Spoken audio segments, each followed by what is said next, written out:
আসসালামু আলাইকুম প্রিয় শিক্ষার্থীরা। আজকের আমাদের ৩ নাম্বার ক্লাস চলমান আর্থিক বিবরণীর উপর।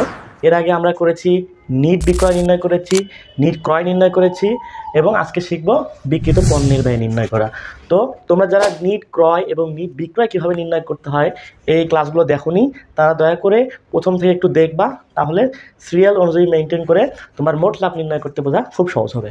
তো আজকে আমরা শিখব বিক্রিত পণ্যের ব্যয় কীভাবে নির্ণয় করে, এবং এই বিক্রিত পণ্যের ব্যয় নির্ণয় করা শেখার পরই আমরা শিখব কীভাবে মোট লাভ নির্ণয় করে। আশা করি আমি যে ভিডিওগুলো সিরিয়াল ওয়াইজ শর্ট করে দিচ্ছি, এই ভিডিওগুলো দেখার মাধ্যমে তোমাদের মধ্যে যে মোট লাভ নির্ণয়ের যে সমস্যাটা আশা করি আর থাকবে না পরীক্ষার আগে। তো সময় নষ্ট না করে আমরা চলো শুরু করি। বিক্রিত পণ্যের ব্যয়। বিক্রিত পণ্যের ব্যয় মানে কি, তুমি একটু মাথা খাটাও। বিক্রিত পণ্যের ব্যয় মানে যে পণ্যটা আমার বিক্রি হয়ে গেছে, আমার গোডাউনে যে পণ্যগুলো আছে বিক্রয়ের জন্য, এই পণ্যগুলো আমার বিক্রয় হয়ে গেছে, এই বিক্রয় হয়ে যাওয়া পণ্যগুলোর ক্রয় মূল্য কত ছিল এটা আমরা নির্ণয় করব। ঠিক আছে, এটাকে বলা হচ্ছে কি বিক্রিত পণ্যের ব্যয়। তো এর আগে আমরা প্রথমে লিখব প্রারম্ভিক মজুদ। কি লিখব? প্রারম্ভিক মজুদ। প্রারম্ভিক মজুদ কোনটা? বছরের শুরুতে আমার দোকানে বা গোডাউনে যে পণ্যটা আগে থেকেই ছিল সেটাকে বলতেছি আমরা কি প্রারম্ভিক মজুদ। তাহলে প্রারম্ভিক মজুদ যত টাকা আছে সেটা আমরা লিখলাম। এর সাথে আমরা কি যোগ দিব? নিট ক্রয়। নিট ক্রয় কীভাবে বের করবো বন্ধুরা? তো নিট ক্রয় কীভাবে বের করবো এটা আমরা আগের ক্লাসে শিখেছি কিভাবে নিট ক্রয় বের করব। তো আমরা যেটা শিখেছি নিট ক্রয়, ওটা আমরা এখানে নিট ক্রয় বের করে নেব এবং এখান থেকে যোগ দেওয়ার পর আমরা নিট ক্রয়টা দিয়ে দেবো। তাহলে আমাদের হয়ে গেল কি নিট ক্রয়। তাহলে প্রারম্ভিক মজুদের সাথে আমরা নিট ক্রয় যোগ দিলাম। এরপরে আমাদের আছে কি ক্রয় সংক্রান্ত খরচাবলী। ক্রয় সংক্রান্ত খরচাবলী অথবা প্রত্যক্ষ খরচ। অর্থাৎ একটা পণ্য যখন তুমি ক্রয় করো, তুমি নিজেই তোমার বাসার কথা ভাবো, তুমি যখন দোকান থেকে একটা ফ্রিজ কিনে নাও, ফ্রিজ কেনার পর তুমি সেটাকে বাসায় আনার জন্য ভ্যান ভাড়া দাও এবং ফ্রিজটাকে কানেকশন লাগানোর জন্য একটা মিস্ত্রি ভাড়া করো। তাহলে এই যে একটা ফ্রিজ কেনার পর যে তুমি যা যাবতীয় ওই ফ্রিজের জন্য ব্যয় করতো সেগুলো কিন্তু সব ফ্রিজের মূল্যের সাথে অ্যাড হবে। ঠিক একইভাবে আমরা যখন পণ্য ক্রয় করে নিয়ে আসি, তখন এই পণ্য ক্রয় করে আনতে আমাদের গোডাউন পর্যন্ত আনতে কিছু খরচ হয়। এই খরচগুলোকে আমরা বলতেছি ক্রয় সংক্রান্ত খরচ অথবা কি প্রত্যক্ষ খরচ। তো দেখো কোন কোন প্রত্যক্ষ খরচগুলো আমার নিট ক্রয় এবং প্রারম্ভিক মজুদের সাথে যোগ হবে। এক নাম্বার আছে ক্রয় পরিবহন। দেখো এই ক্রয় পরিবহনের কিন্তু বিভিন্ন নাম আছে, তোমরা কনফিউজড হয়ে না। ক্রয় পরিবহন মানে ক্রয় পরিবহন যদি থাকে তাও হবে, শুধু পরিবহন যদি থাকে তাও যোগ হবে, অথবা যদি আন্ত পরিবহন থাকে। আন্ত পরিবহন মানে কি, এই আন্ত পরিবহন আর বহি পরিবহন দুইটাই কিন্তু তোমার ভেজাল লাগাই দেয়। সবসময় মনে রাখবা আন্ত মানে ভিতরে অর্থাৎ ক্রয় পরিবহন, বহি মানে বাহিরে অর্থাৎ বিক্রয় পরিবহন। তাহলে আন্ত পরিবহন, ক্রয় পরিবহন অথবা পরিবহন থাকলে এটা যোগ হবে। এরপরে কি মজুরি। মজুরি কি? মজুরি ধরো মজুরি কিন্তু ফিক্সড না, অর্থাৎ প্রতি মাসে মাসে দিতে হয় এমন না। মজুরি হচ্ছে একটা সাময়িক সময়ের জন্য অথবা একটা দিনের জন্য। তাহলে তুমি যখন একটা প্রোডাক্ট কিনে নিয়ে আসতেছো, নিয়ে আসতে যে তোমার কিছু কর্মী বা শ্রমিক তারা নিয়ে আসতেছে, তাদেরকে কিছু মজুরি দিতে হয় সামান্য, এই মজুরিটা আমরা কি করব যোগ করব। এরপর আছে আমদানি শুল্ক। আমদানি শুল্ক কোনটা?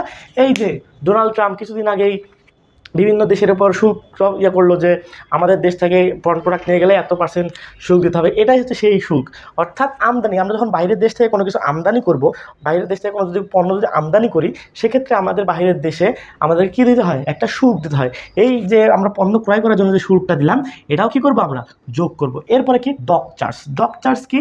ডক চার্জ হচ্ছে তুমি ওই যে বিভিন্ন ধরনের জাহাজে বা এগুলো করে হচ্ছে নিয়ে আসে না, এখানে তোমাকে একটা চার্জ দিতে হয়। এই চার্জটাকে বলতেছি কি ডক চার্জ। এবার জাহাজ ভাড়া। তুমি প্রোডাক্ট আমাদের দেখবা সবথেকে পণ্য ডেলিভারি বা নিয়ে যাওয়া আসার ক্ষেত্রে সবথেকে কম খরচ হয় জাহাজে। এজন্যই কিন্তু বেশিরভাগ প্রোডাক্ট আমাদের যাওয়া আসা করে জাহাজের মাধ্যমে। এজন্যই বলা হয়েছে জাহাজ ভাড়া। জাহাজ ভাড়া হইতে পারে অথবা প্লেন ভাড়া হইতে পারে। তুমি যে মাধ্যমেই তুমি নিয়ে আসো না কেন, সেই মাধ্যমে যে ভাড়াটা দেবো সেটা আমার কি হবে ক্রয়ের সাথে বা মজুদের সাথে যোগ হবে। এরপর কি নগর শুল্ক। নগর শুল্ক কোনটা? বিভিন্ন দেখবা বিভিন্ন যেমন পৌরসভা বা কোনো একটা এলাকা থেকে যখন তুমি নিয়ে আসবা, সেই এলাকারও একটা সুদ দিতে হয়। এটাকে বলতেছি আমরা নগর শুল্ক। অর্থাৎ এক কথায় আমি একটা প্রোডাক্ট কিনে নিয়ে আসতে যা যা খরচ হয়, সেটা শুল্ক হোক বা মজুরি হোক, যাই হোক সব কিছু আমরা কি যোগ দেবো। এরপরে কি গ্যাস, বিদ্যুৎ ও পানি। এই যে প্রোডাক্টটা কিনতে বা রাখতে, আমাদের যে একটা প্রোডাক্ট যখন ক্রয় করে নিয়ে এসে আমি রাখলাম একটা জায়গায়, সেখানেও তো কিছু খরচ আছে, তাই না? গোডাউনের বিভিন্ন ধরনের খরচ হতে পারে, সেইগুলো খরচ আমরা কি করব যোগ দেবো। অর্থাৎ গ্যাস, বিদ্যুৎ, পানি থাকলে সেটাও আমরা কি করব যোগ দেবো। এরপর কি ড্রয়িং অফিস বা কারখানা বা অঙ্কন অফিস। ড্রয়িং অফিস কোনটা? ওই যে আমরা যে কারখানাটা আমরা রাখতেছি বা যে কারখানা থেকে আমরা প্রোডাক্টগুলো আমরা কিনে নিয়ে এসে রাখতেছি এবং শো করতেছি, এটাকে বলা হচ্ছে কারখানা অফিস।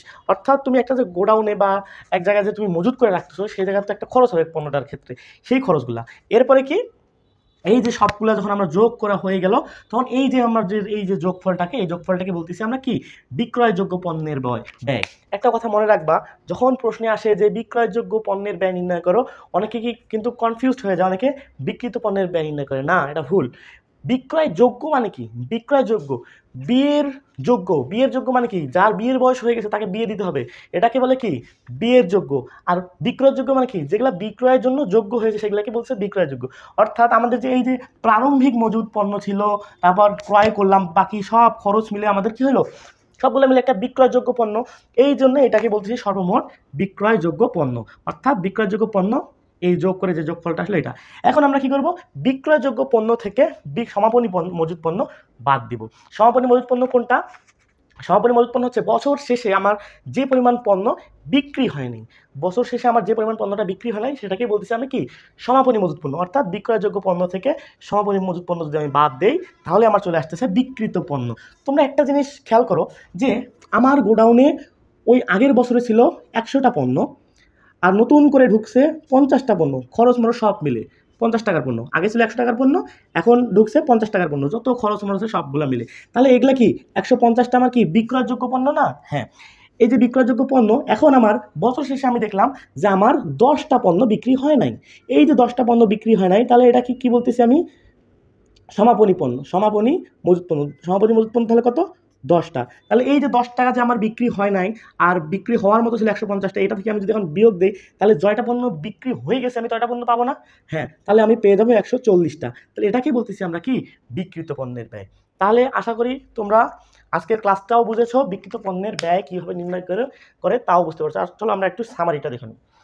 প্রারম্ভিক মজুদ পণ্যের সাথে যোগ হবে নিট ক্রয় সংক্রান্ত প্রত্যক্ষ খরচ, সবগুলো যোগ করে আমার চলে আসলো কি বিক্রয়যোগ্য পণ্য। এখন এই বিক্রয়যোগ্য পণ্য থেকে সমাপনী মজুদ পণ্য যদি আমি বাদ দিই, তাহলে আমার চলে আসে কি বিক্রিত পণ্যের ব্যয়। এই কত সোজা একটা অঙ্ক, এই অঙ্কগুলোকে তোমরা ভয় পাও, এগুলাকেই তোমরা হচ্ছে আর্থিক বিবরণের কথা শুনলে ভয় পাও। এটা কি ভয় পাওয়ার মতো অঙ্ক? দেখো, তোমরা একটু ভালো করে বোঝো, বাস্তব জীবন দিয়ে বোঝো, তাহলে দেখবা যে সহজ হয়ে গেছে অঙ্ক। আশা করি তোমরা আজকের ক্লাসটা বুঝতে পেরেছো। তো আজকের ক্লাসটা থেকে যদি তোমরা কোনো উপকার পেয়ে থাকো, বা তোমরা যদি অঙ্কটা বুঝে থাকো, বা তোমার দ্বারা যদি কোনো উপকার হয়ে থাকে, তাহলে দয়া করে এই ভিডিওটা তোমাদের বন্ধুদের মাধ্যমে শেয়ার করে দিবা। এবং যারা এখনও চিন্তায় আছে আর্থিক বিবরণী নিয়ে কী করবে না করবে, তাদেরকে আমাদের ক্লাসগুলো শেয়ার করো, তারা যেন সিরিয়াল ওয়াইজ আমাদের এই ক্লাসের ভিডিওগুলো দেখে, তাহলে আশা করি তোমাদের আর্থিক বিবরণী নিয়ে আর কোনো সমস্যায় থাকবে না ইনশাল্লাহ। তো ধন্যবাদ সবাইকে, আসসালামু আলাইকুম।